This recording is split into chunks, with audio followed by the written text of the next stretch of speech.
Very good afternoon to all of you. Resonance के कुछ question statement जो linear equation in two variable में जो स्टेटमेंट वाले क्वेश्चंस हैं उनको आज डिस्कस करेंगे। मैंने आपकी बुकलेट से रेजोनेंस की बुकलेट से क्वेश्चन बोर्ड पे लिखा हुआ है, ठीक है। मैं इसको पढ़ देता हूं। ए विजार्ड, वैसे तो जादूगर होता है। A wizard having powers of mystic incantation and magical medicine seeing a cock fight going on.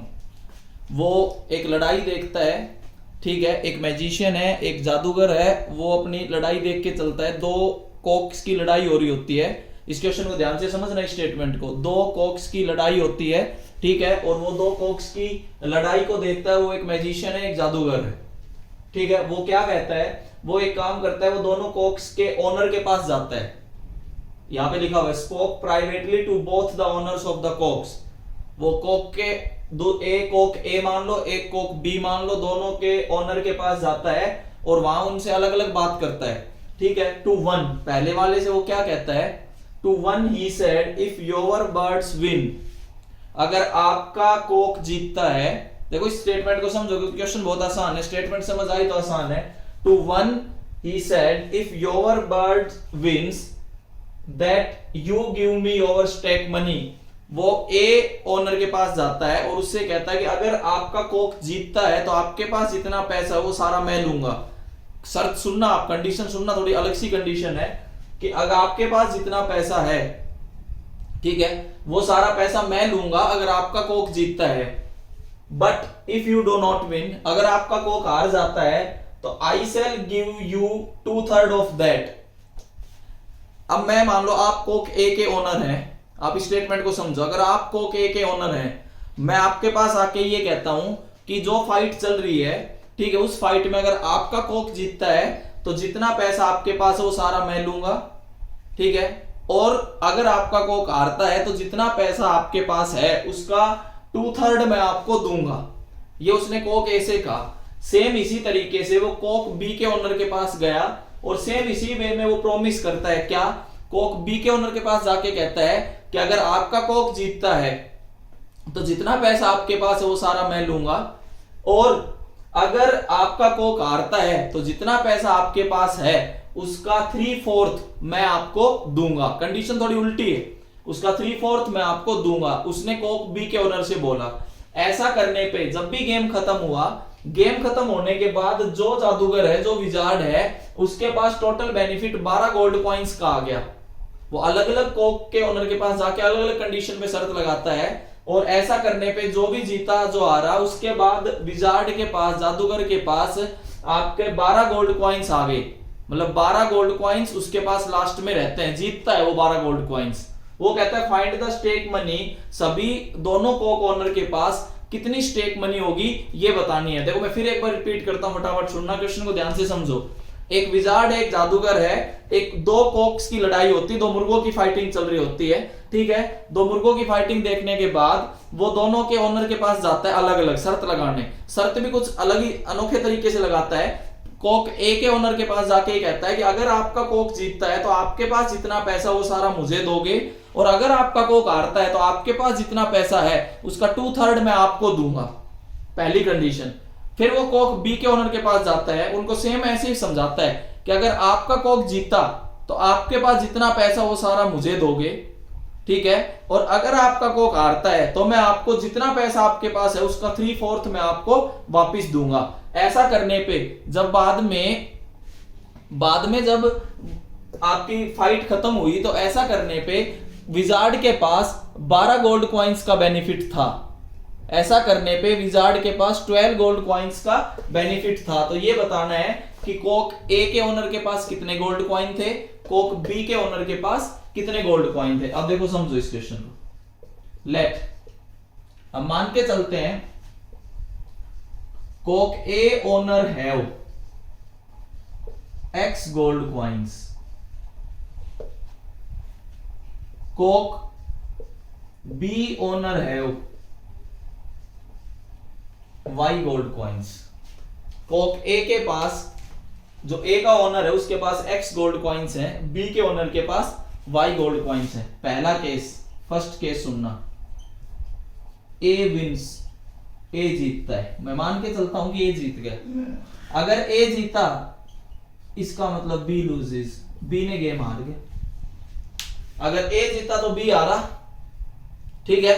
अब इसमें कंडीशन क्या बनेगी वो सुनो। अगर ए जीता तो इसमें ये कंडीशन थी कि अगर ए जीतता है तो ए का सारा पैसा विजार्ड के पास आएगा। ए के पास कितना पैसा है, एक्स, वो सारा का सारा विजार्ड के पास आ गया। अब वो ये कहता है वो बी आ रहा है। अब बी के हारने पे कंडीशन सुनो, अगर तो बी आ रहा है तो इसका मतलब जितना बी के पास पैसा है उसका 3/4 वापिस उसको देगा, तो -3/4 वाई, और उसके पास बचा कितना, 12 गोल्ड कॉइन्स। उसके पास 12 गोल्ड कॉइन्स बचते हैं। ये आपके पास पहली कंडीशन है। ए जीता बी हारा, इसका मतलब ए से सारा पैसा जादूगर लेगा और बी को जितना बी के पास था उसका 3/4 वापिस देगा क्योंकि बी आ रहा है। तो x - 3/4 y, ऐसा करने पे उसके पास कितने गोल्ड कॉइन्स बचे, 12 गोल्ड कॉइन्स उसके पास बचते हैं। ये आपके पास पहला केस है। सेकंड केस में क्या है, हम ये मानते हैं कि B विंस, B जीता, इसका मतलब A loses the game, A हार गया। B जीत गया, A हार गया।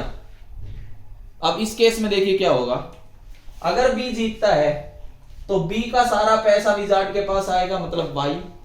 A हारा है तो A के हारने पर देखो यहां पे spoke privately said 2/3 of the debt, इसका मतलब वो 2/3 ऑफ x उसको देगा A वाले को, और उसके पास कितने बचेंगे टोटल गोल्ड कॉइन्स, 12।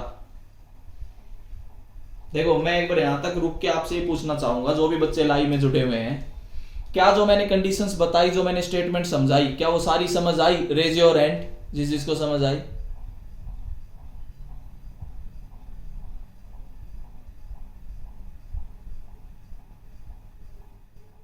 ओके,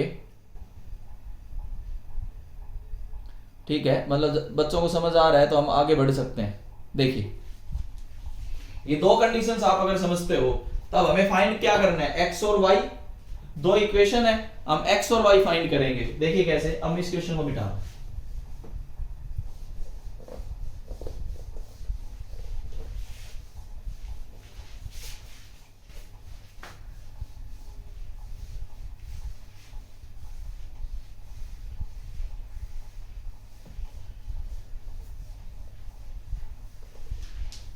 देखिए आपके पास दो इक्वेशन आती हैं।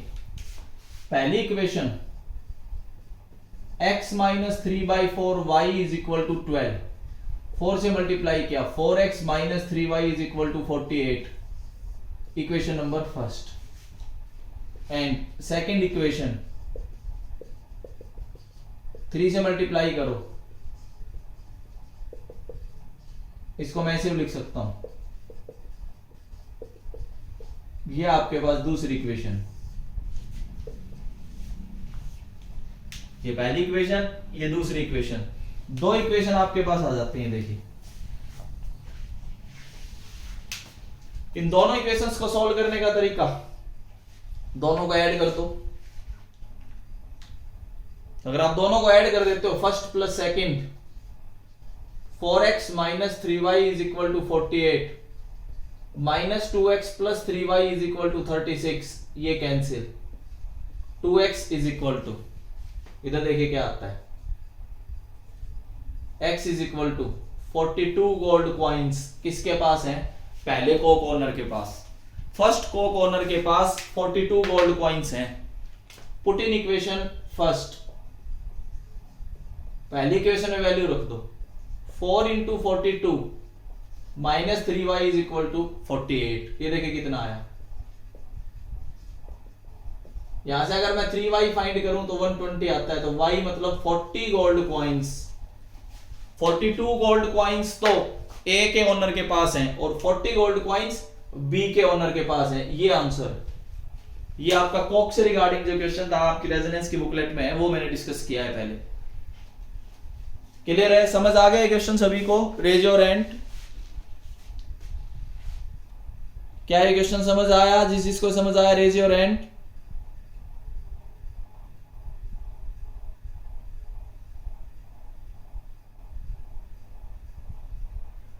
ओके, ये देखिए, ये तो एक पहला क्वेश्चन था स्टेटमेंट का। अब हम और आगे बढ़ते हैं।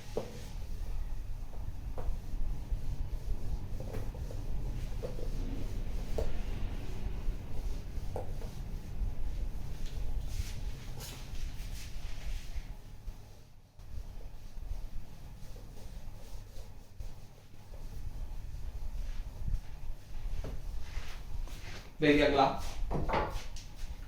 एक क्वेश्चन और डिस्कस करते हैं। एक तो समझ आ गया होगा। एक अगला मैं लिख रहा हूं, ए रेलवे, फटाफट अपना नोट करते चलेंगे। Half ticket cost,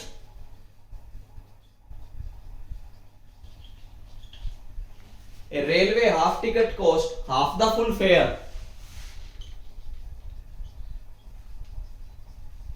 a railway half ticket cost half the full fare and the reservation charge is same,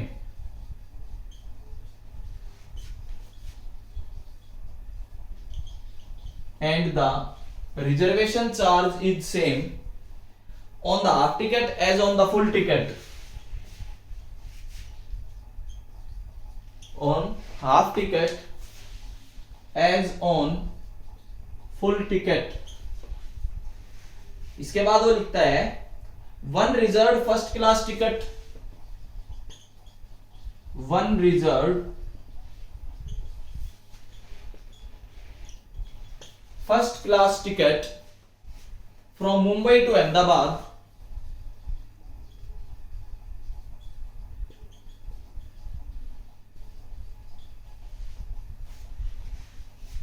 cost ₹216,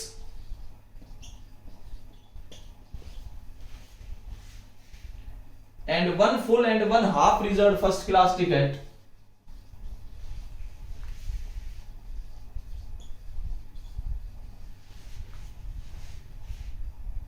half reserved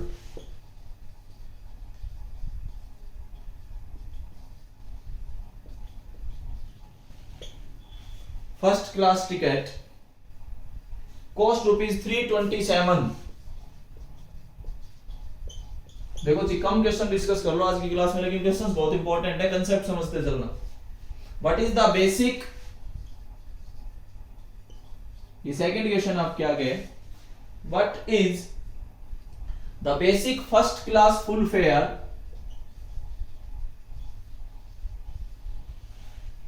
what is the basic first class full fair and what is the reservation charge.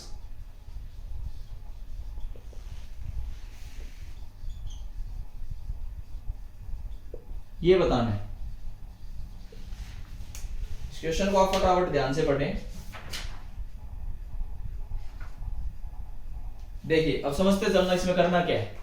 Railway half ticket cost half the full fair. For example देखो, मैं आपको एक example समझाता हूं। मान लीजिए आप रेवाड़ी से दिल्ली गए, दो टाइप के चार्ज होते हैं, एक फिक्स्ड चार्ज, ठीक है, एक फेयर लगा लो और एक रिजर्वेशन चार्ज लगा लो, ठीक है।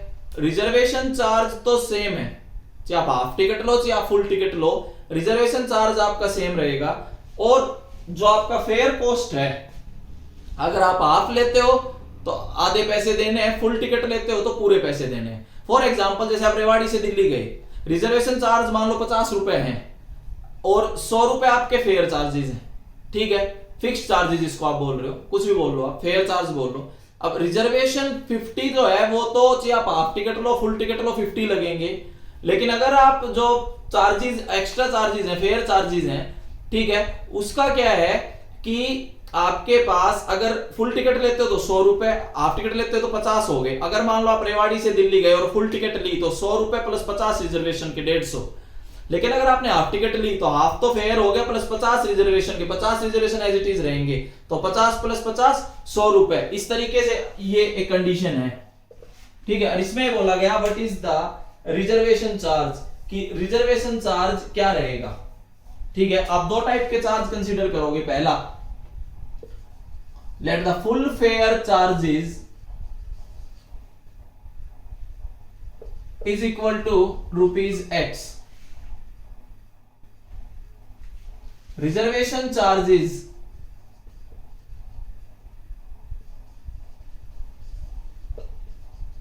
₹Y। फुल फेयर जो है रुपए एक्स है, रिजर्वेशन चार्ज है रुपए वाई है। पहली कंडीशन सुनना आप, वो कहता है एक रेलवे, इसके बाद यहां पे आ जाओ, वन रिजर्व, यहां से पढ़ो, one reserve first class ticket from Mumbai to Ahmedabad cost ₹216 216 लगे एक टिकट के लिए, तो x plus y is equal to 216, equation number first. Fare plus reservation दोनों को मिला के एक टिकट के लिए 216 रुपए लगे। इसके बाद अब यहां से पढ़ो, and one full and one half reserve first class ticket, one full and one half, second condition, one full plus one half ticket is equal to ₹327। वो तो वन फुल की थी, ये जो था ये वन फुल टिकट के charge थे, और यहां पे है one full plus one half ticket is ₹327। अब देखो फुल का मतलब ये हुआ x plus y, plus half का मतलब ये वाले चार्ज तो हाफ हो जाएंगे लेकिन रिजर्वेशन चार्ज सेम रहेंगे, केवल फेयर ही तो हाफ होगा, जैसे अभी मैं रेवाड़ी से दिल्ली समझा रहा था, लेकिन रिजर्वेशन चार्ज बिल्कुल सेम रहेंगे, ऐसा इसने बोला है कि रिजर्वेशन चार्ज इज सेम। तो वन फुल टिकट मतलब x plus y, one half ticket मतलब x/2 प्लस y, क्योंकि y तो रिजर्वेशन चार्ज है, दोनों को मिला दो तो आपके पास क्या आएगा 327। अगर आप इसको सोल्व करते हो तो 3x/2 plus 2y is equal to 327। 2 से अगर आप मल्टीप्लाई करो तो 3x plus 4y is equal to 2 7 14, 1 2 2 4 1 5 2 3 6 6 40 54, equation number second. ये वन फुल टिकट थी, ये one full and one half ticket है, रिजर्वेशन चार्ज सेम रहेंगे, केवल फेयर जो है वो हाफ होंगे हाफ होने पे, लेकिन reservation charge as it is होंगे जो फुल के थे। ये आपके पास दो कंडीशन है, एक x plus y is equal to 216, एक 3x plus 4y is equal to 654। ये आपके पास कंप्लीट इसकी कंडीशन है। अब हमें यहां से रिजर्वेशन चार्ज फाइंड करना है, मतलब y फाइंड करना है। देखो दो इक्वेशन, दो वेरिएबल, इक्वेशन बनाने में दिक्कत है, इसलिए मैंने आपको दो क्वेश्चन समझाए हैं, एक तो कोक की फाइट का था, ठीक है, एक रिजर्वेशन चार्जेस है, रिजर्वेशन चार्ज और फुल फेयर और हाफ फेयर की कंडीशन अपनी याद रखना। अब हम क्या करेंगे, फर्स्ट इक्वेशन ये रही, सेकंड इक्वेशन वो रही, y हमें फाइंड करना है, x हटा दो, सेकंड में से 3 से मल्टीप्लाई करके फर्स्ट को सब्ट्रैक्ट कर दो। सेकंड इक्वेशन है 3x plus 4y is equal to 654।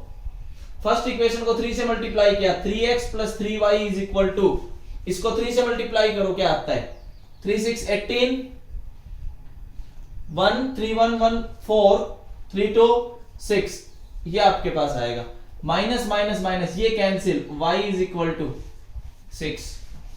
6 रुपए आपके पास क्या आया, रिजर्वेशन चार्ज आया। इसके बाद फुल फेयर और अगर फाइंड करना है, ये तो रिजर्वेशन चार्ज हुआ, अगर वो फुल फेयर पूछे कि बताइए फुल फेयर कितना है, तो put in equation first, first equation में रख दो, x plus 6 is equal to 216, we get x is equal to 210। ये आपके पास फुल फेयर है। आपके पास अगर बुक है तो आप ऑप्शन देख सकते हैं, full fair 210 and reservation charge 6, first option.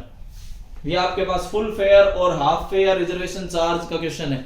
जिस बच्चे को क्लियर हुआ रेज योर हैंड, जो लाइव क्लास में अवेलेबल है, जिस बच्चे को क्वेश्चन क्लियर हुआ रेज योर हैंड, जो लाइव क्लास में अवेलेबल है उनकी बात है।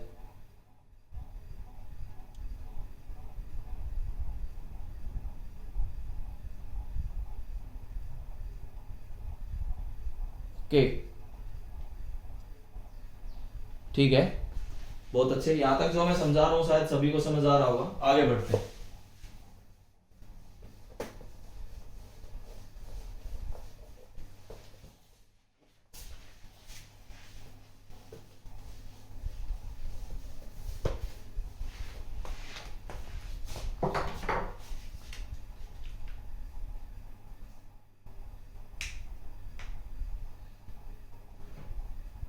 देखिए आगे अगर मैं डिस्कस करूं, एक क्वेश्चन कुछ इस तरीके से है,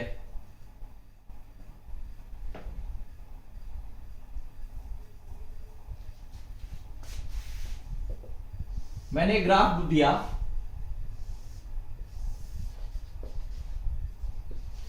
ये एक्स एक्सिस ये वाई एक्सिस, 0 1 2 3 4 1 2 3 4, ये आपके पास एक ग्राफ है और एक स्ट्रेट लाइन इसमें ड्रा करके दिखा दी। यहां पे 3 से पास है, यहां पे 4 से पास है, ये मैं ए पॉइंट मान लेता हूं, ये मैं बी पॉइंट मान लेता हूं।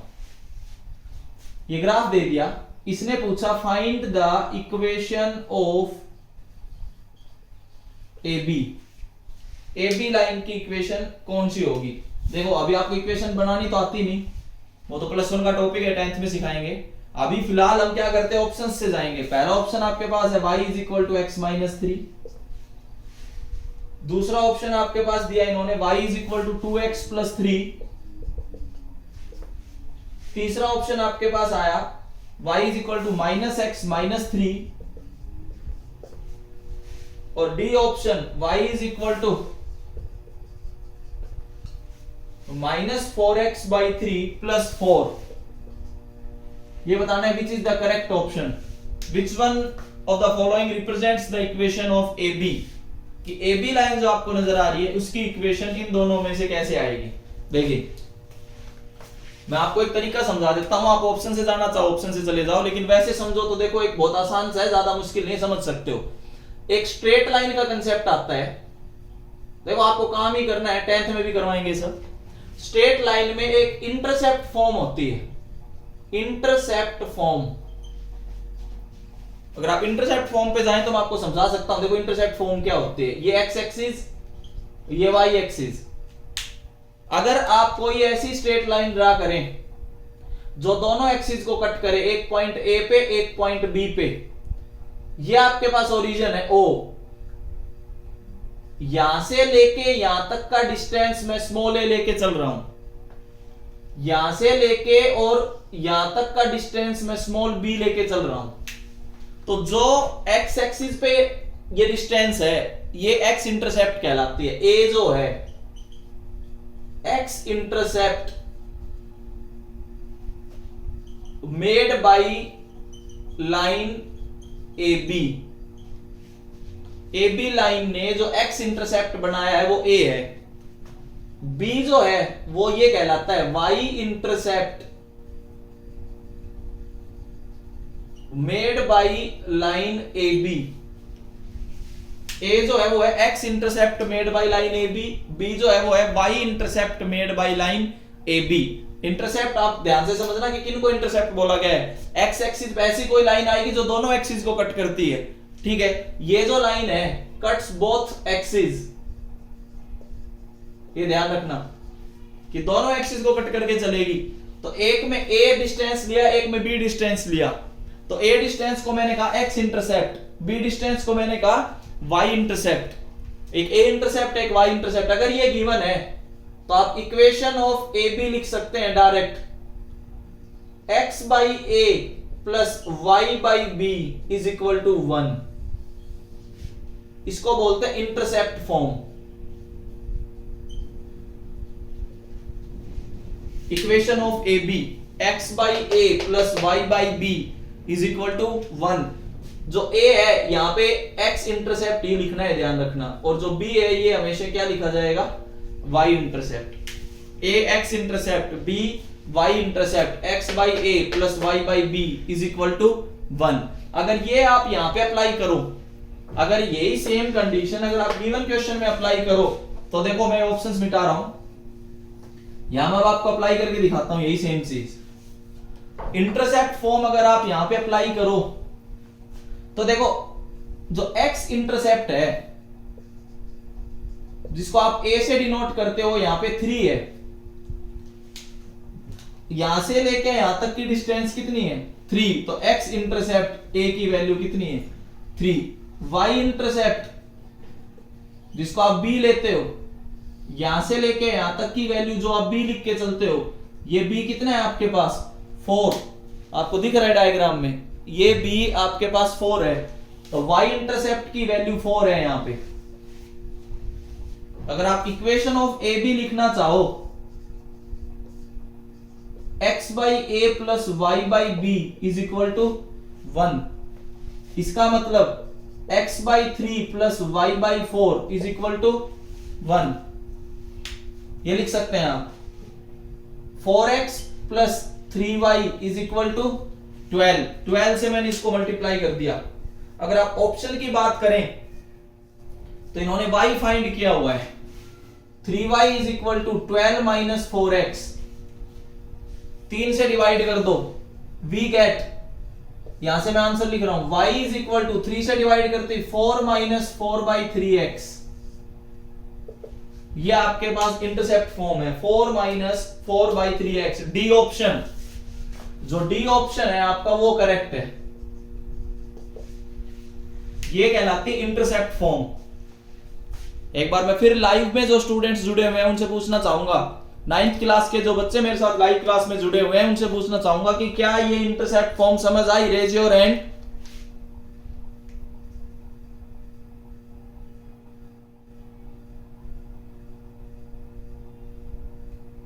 Okay, very good. इसका दूसरा तरीका क्या है? कोई बच्चा कहे सर हम कैसे पहचाने, अगर ये याद ना रहे तो पॉइंट्स तो पहचानते हो। सेकंड मेथड में ए के कोऑर्डिनेट्स क्या हैं? 0 3, और बी के कोऑर्डिनेट्स क्या हैं? सॉरी, इसके थे 3 0 और इसके हैं 0 4। जिस भी ऑप्शन में ये दोनों सेटिस्फाई करें वो आपका आंसर होगा। सेटिस्फाई का मतलब क्या होगा? x की जगह 3 रख दो, y की जगह 0 रख दो तो सेटिस्फाई होगा। इसमें x की जगह 0, y की जगह 4 तो भी ये सेटिस्फाई होगा इस इक्वेशन। तो अगर आप ये कहो कि सर ये इस तरीके से तो हमारे समझ नहीं आया, तो देखो आपको दूसरा मेथड भी बता देता हूं।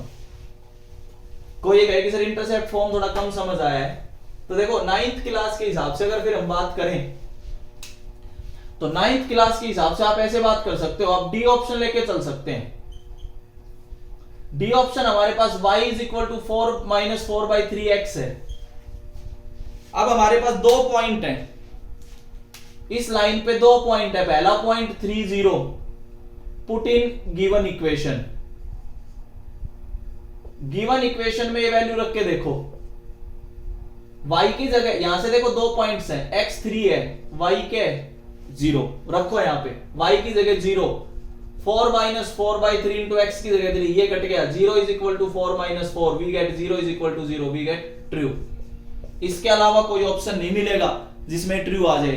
दूसरा पॉइंट 0 4, इसका मतलब x is equal to 0, y is equal to 4, put in given equation, मतलब ऑप्शन डी ऑप्शन में रखना है।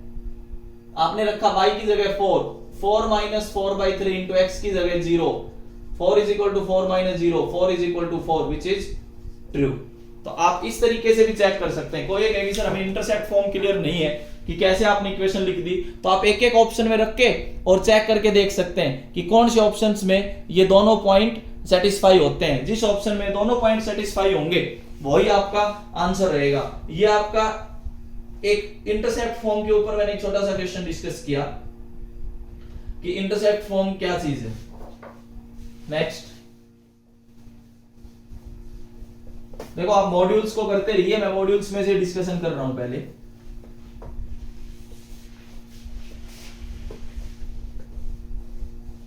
थोड़ा सा भी सीरियस पढ़ाई को लेके और अटेंडेंस को लेके भी मैं बार बार बोल रहा हूं।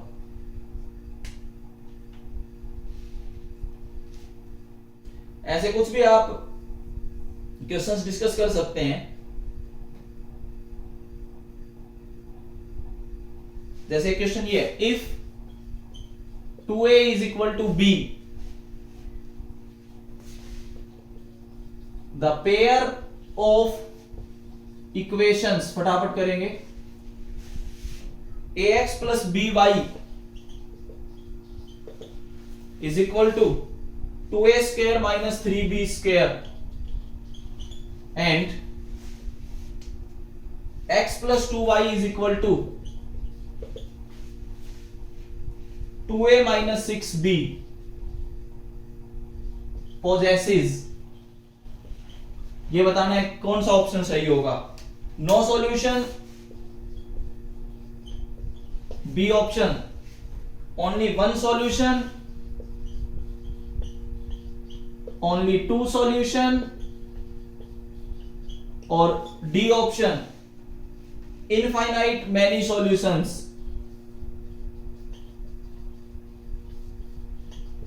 ये क्वेश्चन आपके लिए मैं देके चल रहा हूं, ठीक है। कल हम आते हैं इसी क्वेश्चन का आंसर पूछेंगे, तो जो भी बच्चे कल लाइव में जुड़ेंगे इस क्वेश्चन को आप घर पे करेंगे और इसका आंसर बताएंगे कि चार में से कौन सा ऑप्शन आया और कैसे आया, ठीक है। और जिसका भी आ जाएगा वो मेरे को व्हाट्सएप पे शेयर करेगा इसका आंसर, सर मैंने किया है और ये मेरा आंसर है, ठीक है। बाकी हम कल डिस्कस करेंगे अगली वीडियो में। Thank you.